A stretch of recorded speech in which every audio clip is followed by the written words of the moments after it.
네, 반갑습니다. 무엇보다 방금 우리 최원 대표님이 말씀하셨듯이 이 행사를 주최를 해주셔가지고 우리 이제 최종태 우리 대표님, 그 다음에 최원 대표님 두 분의 초이께서 갑자기 그러니까 이런 행사들을 주최를 해줘가지고 오늘 사실은 제가 이제 있는 학교 연구실도 있고, 그 다음에 제 아는 지인분들이 몇 분 계시는데 그분들은 우리, 반난 박씨, 종친회에서 세 분이 오셨는데, 우리 최씨 가문한테 우리 반남박 씨가 큰 신세를 진 것 같아가지고, 가만히 생각해 보니까 두 분 다 그 성함이 최씨여가지고, 하여튼 감사를 드립니다.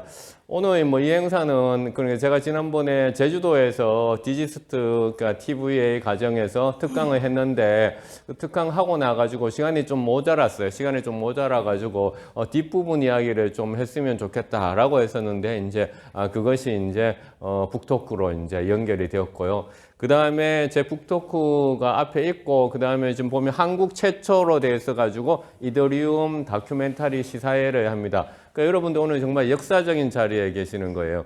왜냐하면 지금 전 세계에서 이더리움과 관계되는 영화, 다큐멘터리가 지금 시사회를 하고 있는데, 한국에서는 지금 처음으로 하고 있고, 이번 다큐멘터리 시사회를 위해서 제가 이더리움 지금 다큐멘터리에 그 영어 이외에 다른 그런 언어들이 번역돼 가지고 자막이 다 달려 있는데 한국어만 또 없더라고요.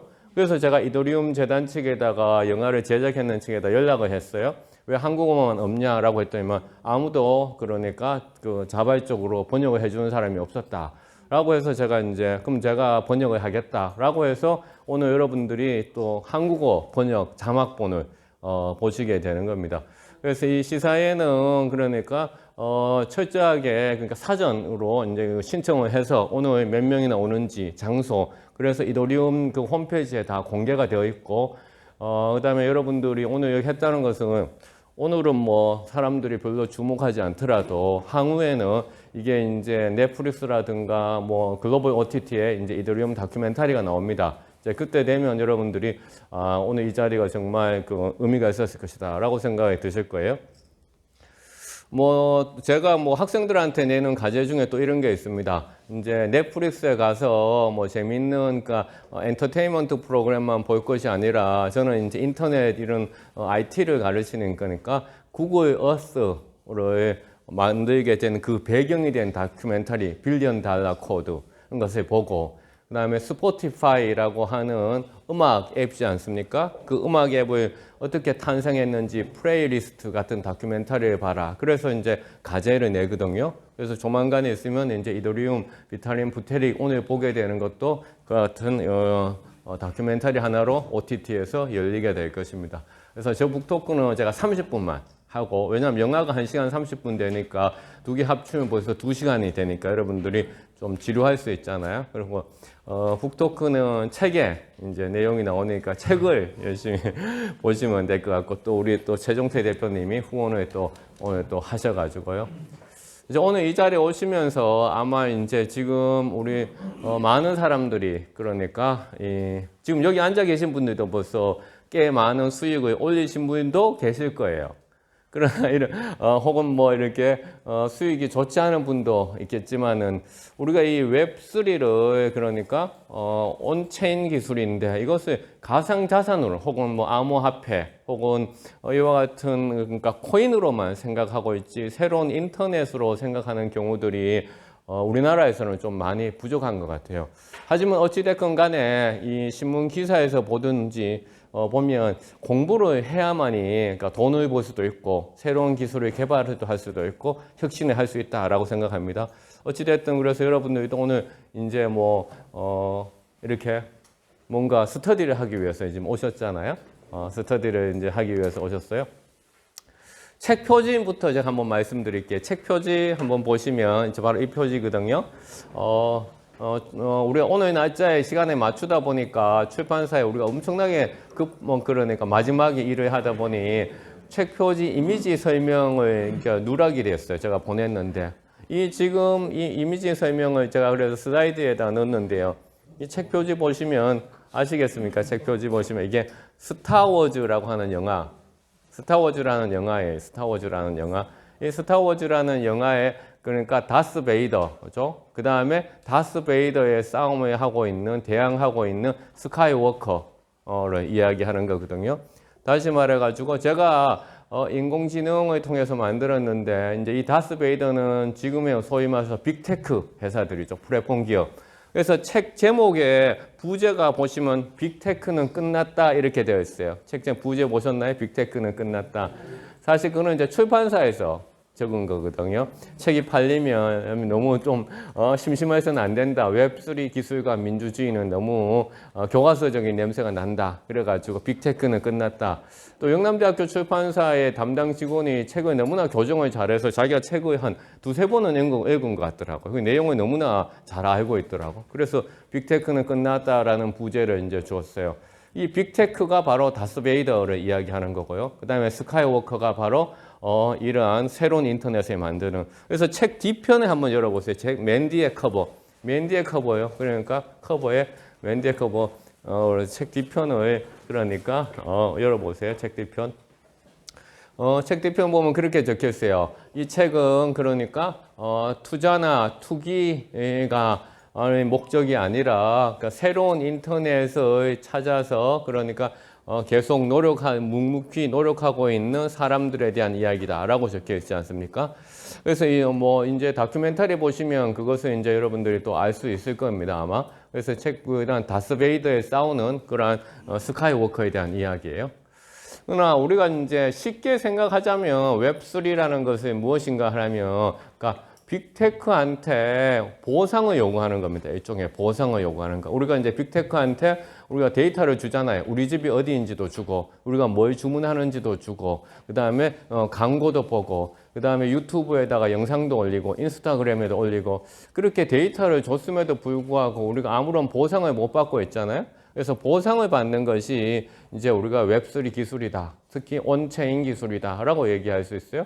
그래서 이제 웹3 기술을 위한 브라우저인 예컨대 브레이브라고 하는 브라우저에 쓰면 광고를 보면 보상을 줍니다. BAT 토큰이라는 것을 통해서 보상을 주죠.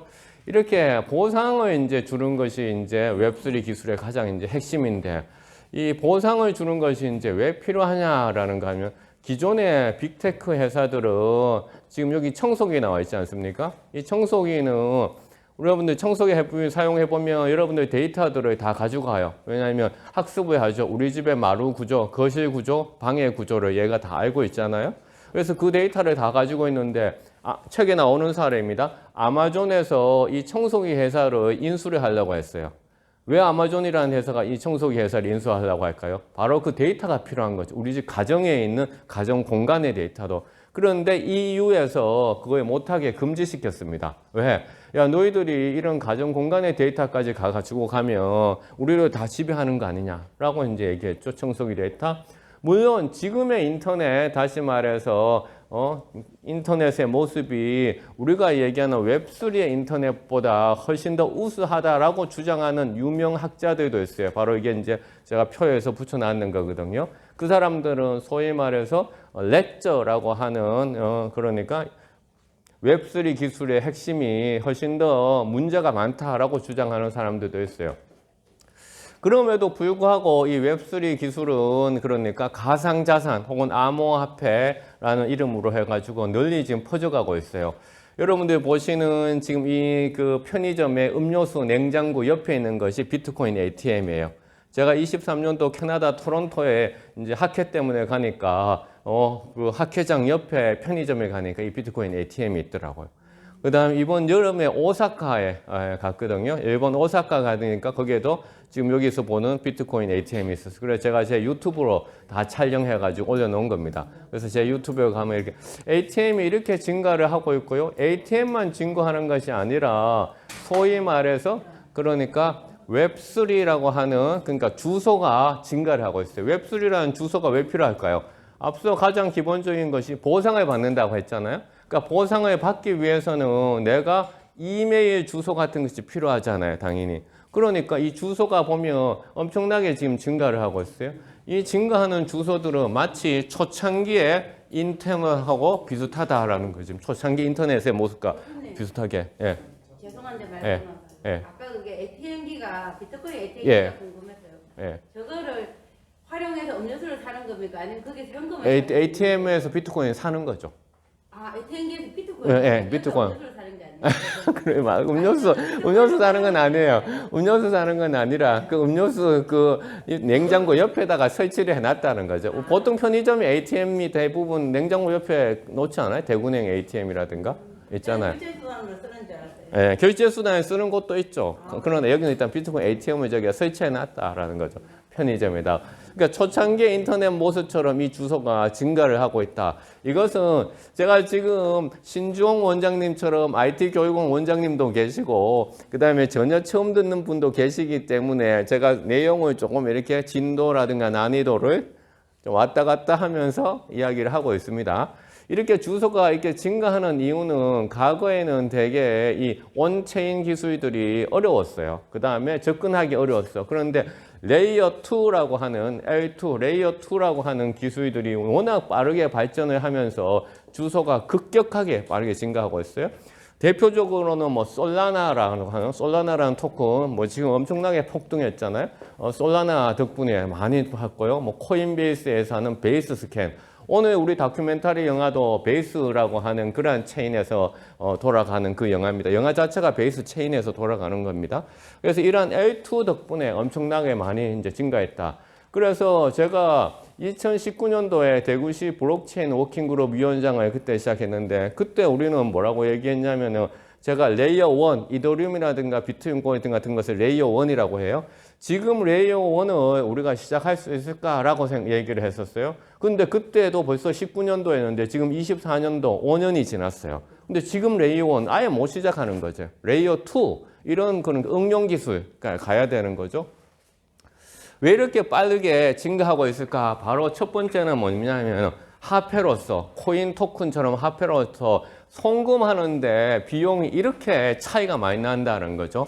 우리가 흔히들 그러니까 외환 송금하는데 44불이 든다면 그러니까 코인을 통하면 0.01보다도 더 적게 든다 이 얘기인 거죠. 이렇게 송금하는데 비용이 급격하게 차이 나기 때문에 그러니까 해외 송금하는데 엄청나게 이렇게 많이 이제 사용이 되고 있죠. 그것의 바탕에는 이더리움 네트워크를 쓰는 거예요. 그러니까 국제 해외 송신할 때 우리가 스위프트 코드라는 걸 사용하잖아요. 기업에 계시는 분들 아실 거예요, 스위프트.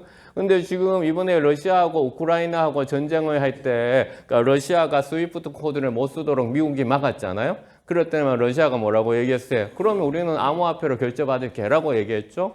그 다음에 트럼프가 비트코인을 미국의 전략적 자산으로 하겠다고 이야기를 했죠. 근데 러시아도 비트코인을 전략적 자산으로 얘기하기로 했었습니다. 자, 그런 거 이렇게 일단은 이 체인을 통해 가지고 뭐다?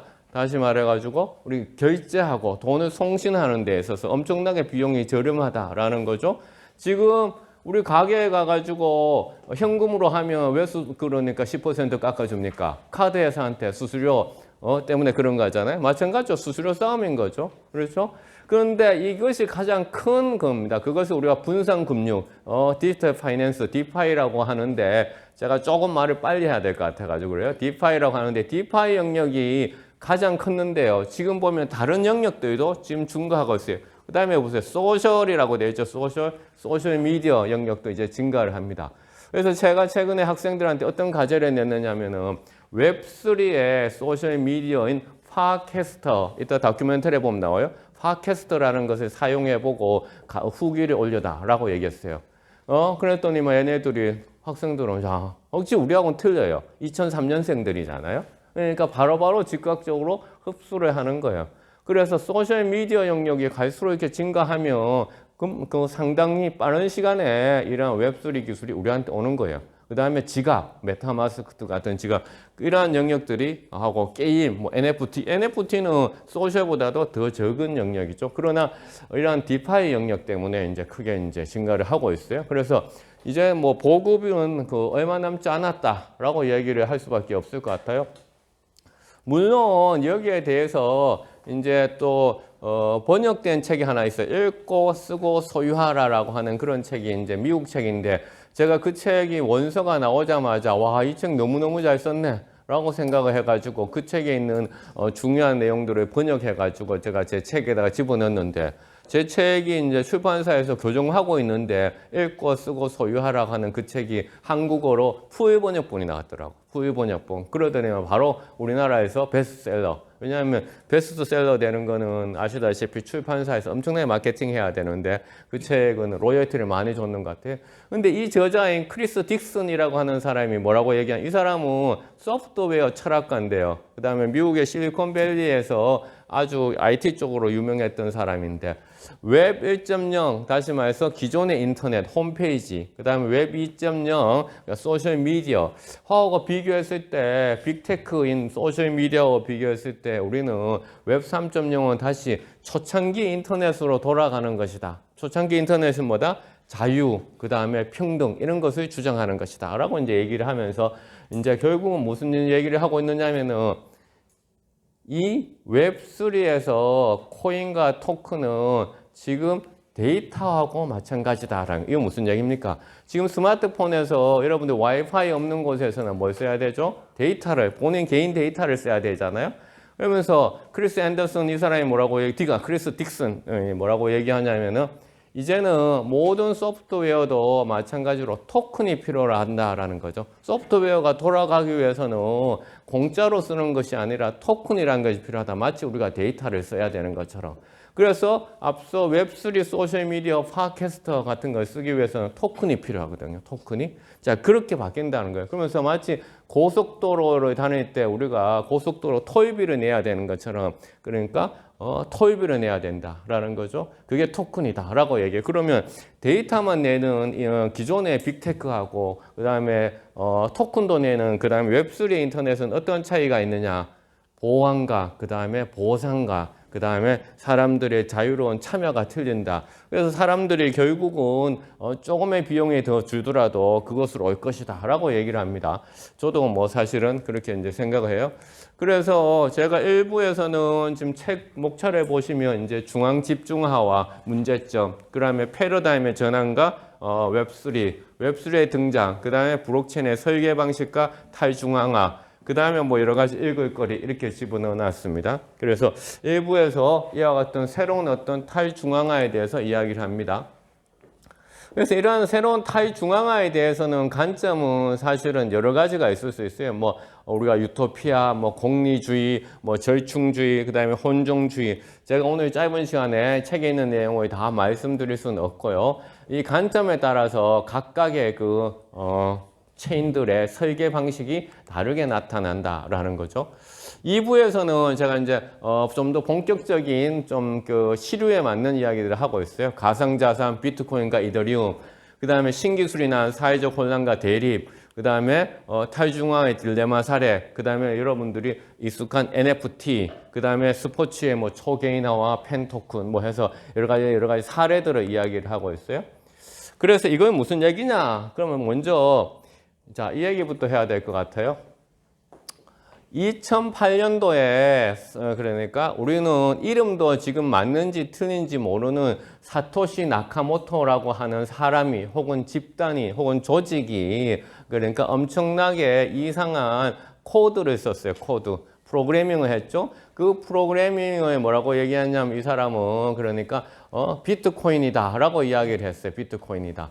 그래서 이 사람이 비트코인을 하면서 이 비트코인은 어떤 누구도 그러니까 이것을 그러니까 침범할 수 없다 라고 얘기했어요. 그런데 2008년도에 이렇게 했는데 별로 아무도 이제 주목하지 않았죠. 주목하지 않았는데 2011년도에 무슨 일이 있었냐면 미국의 월스트리트에서 금융 독점 자본에 대해서 항의하는 이런 시위가 있었어요. 시위가 2011년도에. 그런데 2011년도에 이런 시위가 있고 그 다음에 이런 그 새로운 금융 독점에 대해서 반대하는 사람들이 이제 뭐냐면은 이런 비트코인과 관계된 이야기들을 계속 인터넷으로 막 주고받았어요. 그 사람들은 뭐라고 얘기하냐면 사이버펑크 자유주의자라고 얘기를 합니다. 그래서 이 사람들은 뭐냐면 마치 왕정 시대에, 봉건 왕조 시대에, 그러니까 부자들, 부르조아들이, 제 책에 보면 나오는 이야기인데, 부르조아들이 나의 재산을 지키기 위해 가지고, 그러니까 왕으로부터의 자유를 얘기했죠. 그래서 자유주의처럼 우리는 기존의 금융자본 혹은 국가로부터 자유로운 그런 인터넷 기술을 만들겠다 하면 그런 자유주의적인 그런 모습을 이제 보이면서 이렇게 했어요. 그런데 사실은 이제 이러한 기술들이 기술 그 자체로 이렇게 탁 만들어져 가지고 탁 펼치는 게 아니죠. 왜냐하면 기술은 사회하고 만나면서 그것이 이제 서로 간에 상호작용하는 것이잖아요. 이렇게 상호작용하다 보니까 비트코인이라는 이 사람이 만들었는 이 기술 그 자체는 그러니까 중앙으로부터 탈피하고 중앙으로부터 독점이 아니고 그런 거였는데 이 비트코인이 보니까 자산으로서의 가치가 계속 있는 거예요. 자산으로 가치가 있는 거야.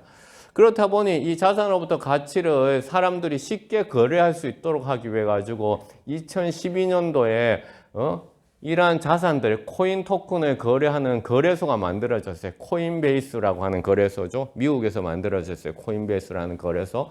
이 코인베이스라는 거래소가 이제 미국에서 만들어주니까 이제는 쉽게 비트코인을 이제 주고받고 살 수 있는 거죠. 이렇게 쉽게 주고받고 살 수 있으니까 어떻게 합니까? 이게 정말 자산이 되겠다 싶은 사람들은 이것을 축적하기 시작하는 거죠. 축적하기 시작하죠. 그래서 누가 지난 10년 동안에 많이 축적했는가 봤더니만 정부는 여기 뭐냐, 미국 정부에서 이렇게 많이 축적을 했어요. 미국 정부에서 보면 그런 비트코인을 축적했고 트럼프의 당선과 함께 비트코인이 2,100만 개인데 그 중에 5%인 한 100만 개까지 이제 트럼프 정부는 한다 그래요. 그다음에 미국 기업들이 이렇게 축적을 했어요. 이 얘기는 뭐냐면은 그러니까 기술 그 자체는 대개 이 온체인 기술이라고 하는 것이 기술 그 자체로는 탈중앙화되고 분산되어되고 그 다음에 기존의 인터넷하고 다르다 그랬는데 실제로는 막 독점화되고 집중화되는 그런 현상들이 이제 일어나고 있는 거죠. 특히 이러한 그 코인이라든가 토큰을 살 때 우리나라는 그러니까 거래소에 여러분들이 계정을 만들어 가지고 우리 그냥 한국 돈 가지고 살 수가 있어요. 그런데 미국에서는 어떻게 살 수 있냐면 스테이블 코인이라고 하는 것을 가지고 사야 되거든요. 근데 이 스테이블 코인이라는 게 법정 통화하고 코인과 토큰의 매개체인데 이 스테이블 코인이 훨씬 더 미국의 달러를 강세하게 만든다는 거죠. 지금 보면 미국의 달러가 계속 약화되어 가고 있는데 스테이블 코인하고 연동되고 있는, 교환되고 있는 화폐는 지금 미국 달러라는 거예요.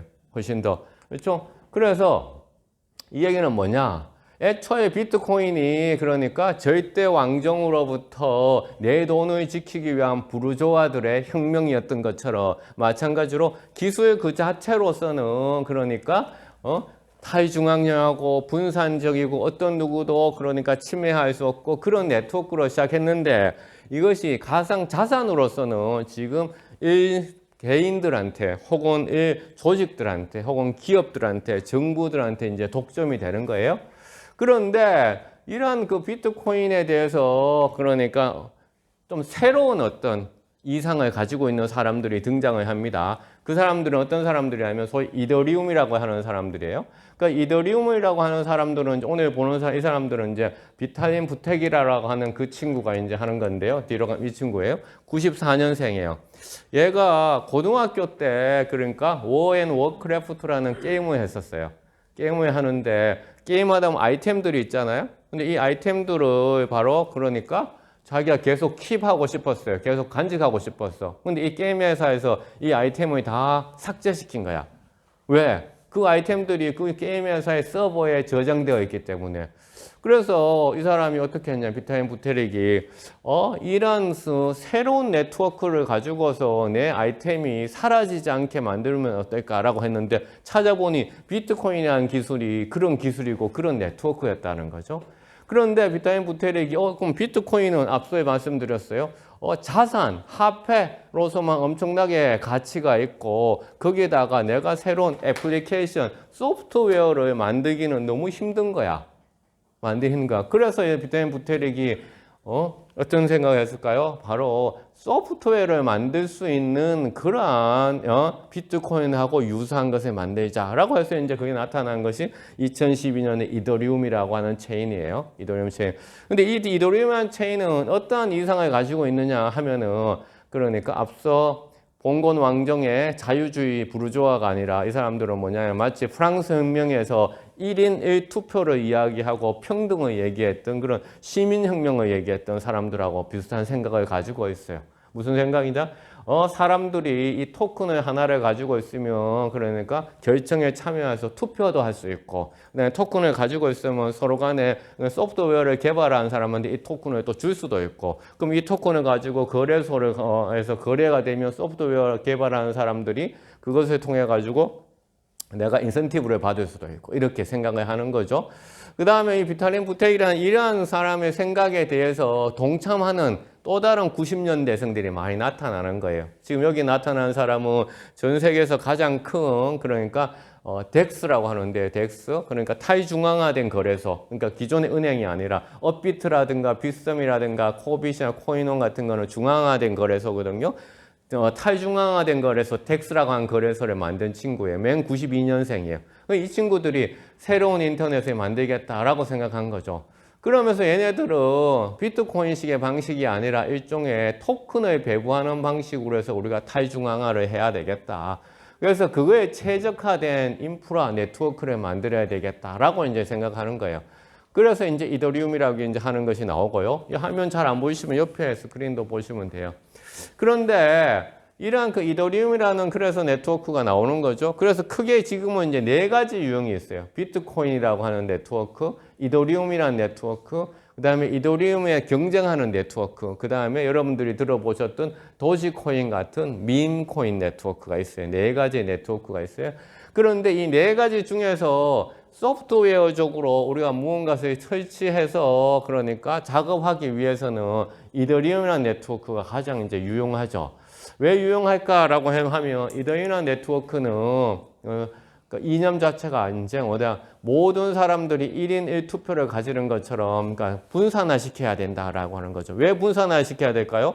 방금 그 제가 말씀드렸듯이 서버에다가 저장을 해 놓으면 어떻게 누군가 그것을 독점할 수 있고 누군가 그것을 해킹할 수도 있는데 서버의 저장이 아니라 이곳에다가 분산되어 있으면 소위 말해서 해킹하기도 어려운 거죠.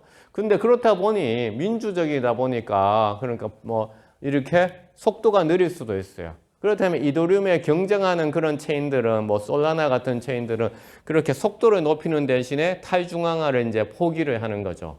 그러나 비탈린 부테렉 이 친구는 다큐멘터리를 보면 나오겠지만은 나는 절대로 탈중앙화를 포기하지 않겠다. 왜냐하면 건물이 무너지는 거와 마찬가지이기 때문이다. 라고 이렇게 얘기를 하고 있어요. 비유적으로. 그러면서 이 사람들이 얘기하는 것이 뭐냐라고 하면 다오라고 하는 것을 얘기해요. 다오라고 하는 거예요.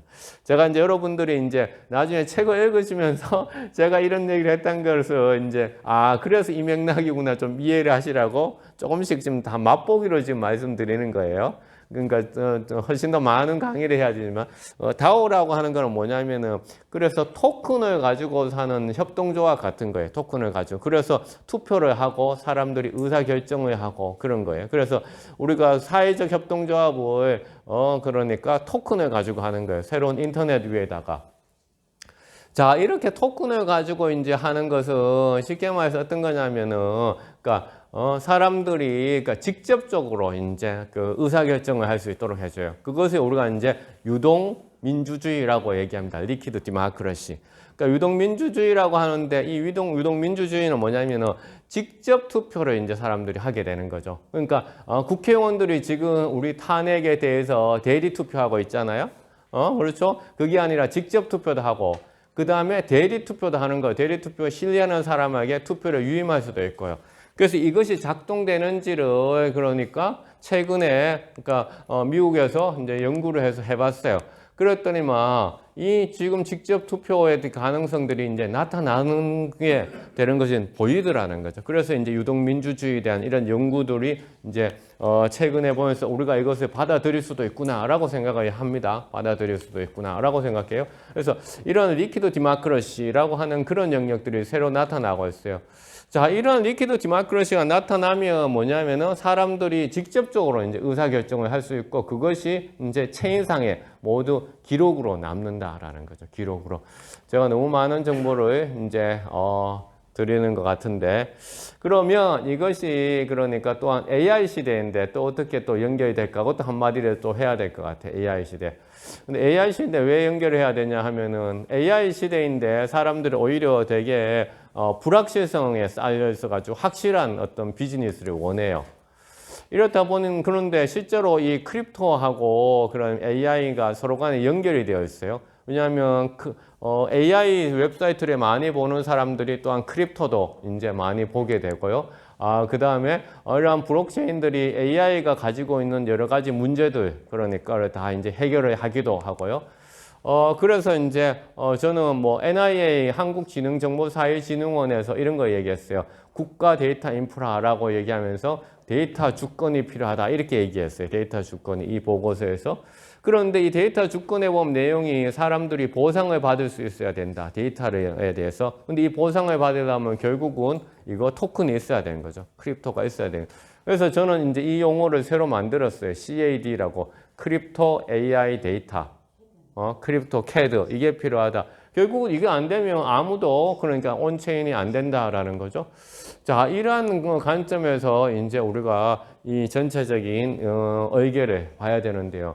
사실은 이제 처음 들으시면 좀 말이 어렵습니다. 제가 뭐 한 시간 반 정도 얘기하면 좀 더 쉽게 좀 말씀을 드릴 수 있겠지만은 그래서 다시 이제 마지막에 정리를 하자면 자, 2008년도에 비트코인이라는 기술이 나왔어요. 그런데 2008년에 비트코인이라는 기술이 그러니까 지향했던 바는 뭐냐면은 이 기존의 인터넷 네트워크가 문제가 아니라 금융 자본이 너무나 중앙에 독점되어 있다. 그래서 기술을 통해서 개인화된 금융 시대를 열자 이렇게 얘기를 했어요. 개인화된 금융. 그런데 2008년도가 왜 사람들이 그런 생각을 하게 되었냐 하면은 아이폰이 몇 년도에 나왔냐면요. 2007년도에 나왔어요. 아이폰이 2007년도에 나왔어요. 그 다음에 2007년도에 뭐가 나왔냐면요. 넷플릭스라고 하는 게 그러니까 비디오 렌탈을 하는 서비스였는데 그때 2007년도부터 인터넷을 통해서 스트리밍 서비스를 했어요.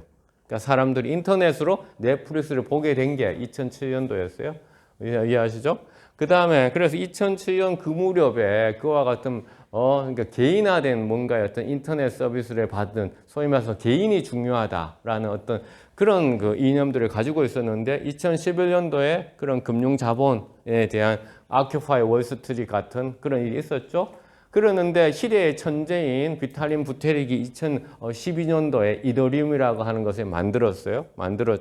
2012년도에 이런 코인들을 쉽게 거래할 수 있는 코인베이스라고 하는 거래소, 미국 거래소가 만들어졌죠. 코인베이스는 후에 2021년도에 미국 나스닥에 상장까지 했었어요. 자, 그러한 분위기에서 지금 그러니까 개인이 앞서 다스 베이더의 그러한 빅테크와 그다음에 이길 수 있는 뭔가 기술이 필요하다 해서 이 새로운 온체인 기술들을 이제 발전시켰고 그러면서 이더리움이라고 하는 온체인 기술이 비트코인 너들은 그러면 자산, 화폐 혹은 디지털 고유도로 가 이렇게 된 거예요. 그 다음에 이더리움 우리는 이거 위해서 새로운 소프트웨어를 만드는 걸 하겠다라고 했죠. 그래서 그러한 새로운 소프트웨어를 만들면 지금 여러분들 스마트폰에 앱이란 게 깔려 있잖아요. 그렇죠? 그러면 그 앱이 이름이 어떻게 바뀌냐면 D앱으로 바뀌어요. Decentralized App. Decentralized App.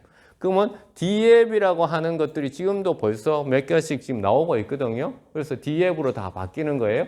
그래서 그런 것을 할 수 있는 체인을 만들겠다. 그리고 그 체인에서 인터넷에서는 사람들이 그러니까 주는 데이터 우리 막 주고 있잖아요. 배달의 민족한테도 주고 여러 데이터 다 주고 있어요. 카카오한테도 주고 그 데이터에 대해서 보상을 받도록 하겠다. 그럼 보상을 어떻게 받겠다? 지갑을 통해서 받도록 하겠다. 그래서 지갑 주소가 지금 갈수록 증가를 하고 있다라는 거고. 그러면 소프트웨어 개발하는 사람들은 어떻게 보상해 줄게? 바로 그 소프트웨어들이 그 앱들이 토큰을 통해 가지고 우리가 데이터가 필요한 것처럼 토큰이 필요한데 그 토큰이 결국 개발자들한테 주식처럼 돌아가거든요. 그럼 토큰을 거래소에 가가지고 또 거래해라 라는 거죠.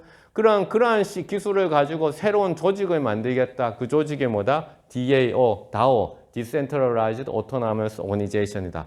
그래서 이 DAO라고 하는 것은 우리나라에서는 아직 법적으로 허용되지 않습니다. 그러나 미국의 주법에서는 몇 군데 주에서 법적으로 허용하고 있고요. 일본에서도 DAO를 새로운 법으로 인정을 하고 있어요. 미국에서는 주로 우리 여기 박준섭 변호사님 계시는데 LLM, 그러니까 같은 유한 책임회사처럼 이렇게 또 규정짓고 있어요. 우리나라. 그래서 그러한 새로운 조직체로서 할 수가 있다라고 해가지고 민주주의. 그러면 그것을 가지고 어떻게 민주주의를 할 것이냐? 방금 얘기했었잖아요. 그런 것이 체인에 다 남는다라는 거죠. 체인에 다 남는다. 그러면 지금 이야기하는 선거 부정 같은 이슈 자체가 발생하지 않죠. 왜? 체인상에서 어떤 기록들이 다 남기 때문에 선거 부정을 이야기할 필요가 없어요. 누구나 그 체인에 볼 수 있어요. 어떻게 볼 수 있을까요? 앞서 우리가 미국 정부의 것을 봤죠. 이와 같이 이더 스캔, 이더리움 체인에서 일어나는 모든 거래 다 여기에 나와 있습니다. 다 나와 있죠. 익명적으로 나와 있는 거예요. 그 주소만 나와 있는 거죠. 주민등록번호처럼. 우리가 그러면 어떻게 이거 미국 정부가 이만큼의 것을 가지고 있는지 어떻게 알까요? 왜냐하면 이 주소가 미국의 법무부라든가 무슨 재무부에서 갖고 있는 주소라는 것이 이제 드러났기 때문에 아는 거죠. 그렇죠? 그 다음에, 그러니까 우리가 박한우가 그러면 얼마만큼 지금 지갑에 가지고 있는지 어떻게, 저는 제 주소로 이제 공개했거든요. 제 주소가 NFT 이제 KR이거든요. NFT KR. 여기 NFT KR. 그래서 이더스캔에 가서 NFT KR 가면 제가 이더리움 몇 개 가지고 있는지 다 나오는 거죠. 다 나오죠. 그래서 이 비탈린 부테릭은 이 친구는 무슨 얘기를 했냐면은 크립토라는 것은 단지 그러니까 우리가 돈 벌기 위한 어떤 토큰, not just about trading 토큰이 아니다. 훨씬 더 그러니까 자유와 민주주의를 보호하기 위한 것이고 프라이버시를 보호하기 위한 것이다라는 것을 이제 얘기를 하고 있어요. 이제 그 이야기를 오늘 다큐멘터리를 통해서 이제 보시게 되는 거예요. 보시게 되는 거고요. 그래서 이제 그런 새로운 어떤 민주주의의 형태가 기술을 통해 가지고 이루어지는 것을 하는 거죠. 그래서 여기 오늘 ICT 협회 분들도 계시고 그 다음에 이제 뭐 TAVA 분도 계시는데 오늘 처음 접하시는 분들은 그거 뭐냐 영화를 보시고 책을 보시면 그다음에 책도 앞부분보다는 한 3부나 4부 뒤에 후반부 NFT라든가 그런 쪽의 이야기를 보시면 좀 더 잘 이해가 되실 것 같습니다. 제 이야기 이렇게 마쳐도 될까요? 네. 좀 어려웠죠, 근데. 네, 감사합니다. 네. 쉬는 시간 없이 바로 진행할게요. 네.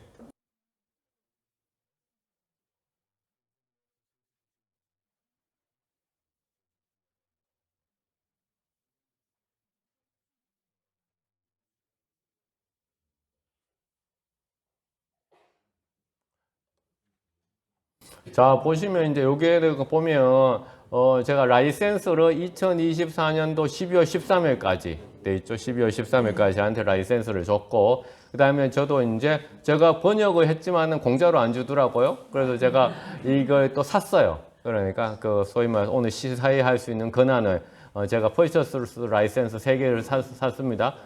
샀고요. 그 다음에 제목은 이제 비탈릭 부테린의 비탈릭 이더리움 스토리 되어 있죠.